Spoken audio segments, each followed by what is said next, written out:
Hello students, this is Swati Sharma. Today's topic is classification of matter, which is the first chapter of class 11th from some basic concept of chemistry. First of all, we should know that what is matter. Anything that has mass and occupies space is called matter. जिसका भी मास होता है और जो space occupies करता है उसको हम मैटर कहते हैं. Example pen, chair, water, air etcetera. जैसे ये पेन है, ये एक स्पेस ऑक्यूपाइज करता है और इसका मास है तो ये मैटर कहलाएगा. ऐसे सेवरल थिंग्स जो स्पेस ऑक्यूपाइज करती हो जिनका मास होता है वो सारी मैटर्स कहलाती हैं. Matter could be classified in two parts, physical classification and chemical classification. If we talk about on the basis of physical classification, we could be classified into in three parts: solid, liquid and gas. First we'll talk about solid. We could be defined solid, liquid and gas as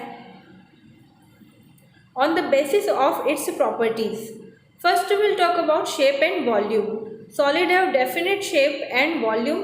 Liquid indefinite shape but definite volume. Gas indefinite shape as well as volume. Solid जो है उनका definite shape है and volume है. जैसे कि ये pen, ये solid है और इसका जो शेप है वो डेफिनेट है और इसका जो वॉल्यूम, जितना स्पेस ये ऑक्यूपाइज कर रहा है, मतलब इसका वॉल्यूम भी क्या है, एक डेफिनेट है. लिक्विड की बात करें तो इनडेफिनेट शेप है. लिक्विड क्योंकि किसी भी कंटेनर का शेप ले लेता है, किसी भी वेसल्स में अगर उसको पॉर करें तो वो उसका शेप ले लेगा, लेकिन इसका जो वॉल्यूम है वो डेफिनेट होता है. फॉर एग्जाम्पल, हम कहीं से 1 लीटर किसी शॉप से मिल्क लेकर आए हैं और उसको घर लाकर किसी वेसल्स में पॉर कर रहे हैं तो उसका वॉल्यूम 1 लीटर ही रहेगा, वॉल्यूम में कुछ चेंजेस नहीं आएंगे. अब हम बात करें अगर गैसेस की, तो indefinite shape as well as volume. Gases का शेप इनडेफिनेट होता है तो उनका वॉल्यूम भी इनडेफिनेट होता है. Next will talk about intermolecular space.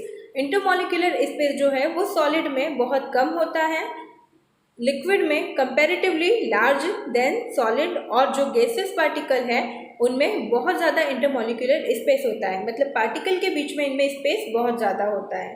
Force of attraction की बात करें तो फोर्स ऑफ अट्रैक्शन सॉलिड के पार्टिकल में बहुत ज़्यादा होता है, लिक्विड के पार्टिकल में कम होता है और गैसेस पार्टिकल में बहुत कम फोर्स ऑफ अट्रैक्शन प्रेजेंट होता है. कंप्रेसिबिलिटी, सॉलिड में कंप्रेसिबिलिटी ऑलमोस्ट नेग्लिजिबल होती है या होती ही नहीं है. जैसे कि ये पेन है, अगर हम इसको कंप्रेस करने की कोशिश करेंगे तो ये कंप्रेस नहीं होगा, तो सॉलिड में कंप्रेसिबिलिटी नेग्लिजिबल होती है, लिक्विड में बहुत कम कंप्रेसिबिलिटी प्रेजेंट होती है और गैसेस पार्टिकल हाईली कंप्रेसिबल होते हैं जिन्हें आसानी से कंप्रेस किया जा सकता है. Next will talk about the chemical classification. अगर हम मेटल के केमिकल क्लासिफिकेशन की बात करें तो इनको भी 2 पार्ट में क्लासिफाइड किया गया है, प्योर सब्सटेंसेस एंड मिक्सचर्स. ये जो प्योर सब्सटेंस है इनको भी 2 पार्ट में क्लासिफाइड किया गया है, एलिमेंट्स एंड कंपाउंड. एलिमेंट्स को 3 पार्ट में क्लासिफाइड किया गया है, metals, non metal and metalloids. First will talk about elements. तो एलिमेंट्स क्या होते हैं? An element is a pure substance in which atoms of only one kind are present. Element वो होते हैं जो ओनली एक ही काइंड के एटम से मिलकर बने होते हैं. An element can neither be broken down into simpler substances and nor be formed from 2 or more simpler substances by any non-physical or chemical process. Element जो है इनको आसानी से सिंपलर सब्सटेंस में ब्रेक नहीं किया जा सकता है और किसी फिजिकल और केमिकल प्रोसेस के थ्रू इनको फिर से फॉर्म्ड भी नहीं किया जा सकता है. The 5 major element of the earth के 5 मेजर एलिमेंट्स है oxygen, silicon, aluminium, iron and calcium. Element को भी 3 पार्ट में क्लासिफाइड किया गया है. Element classified into 3 types. First metal. We know that metal are good conductor of heat and electricity. They are electron donor. These elements are solid. तो ये metal जो है ये सारे एलिमेंट्स सॉलिड होते हैं, बट कुछ एक्सेप्शन रहते हैं जैसे मरकरी एंड गैलियम, ये दोनों लिक्विड स्टेट में प्रेजेंट होते हैं. Metals are luminous. मेटल्स जितनी भी रहती है सारी चमकदार होती है. Common examples are aluminium, iron, copper, silver, gold etcetera. Next will talk about the non metal. Non metal क्या होता है स्टूडेंट्स?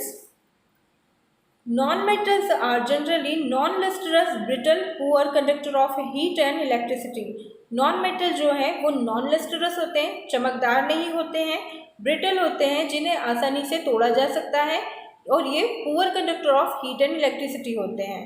इनके कुछ कॉमन एग्जाम्पल है carbon, nitrogen, oxygen, fluorine, chlorine, bromine, sulphur, phosphorus are common examples of non metals.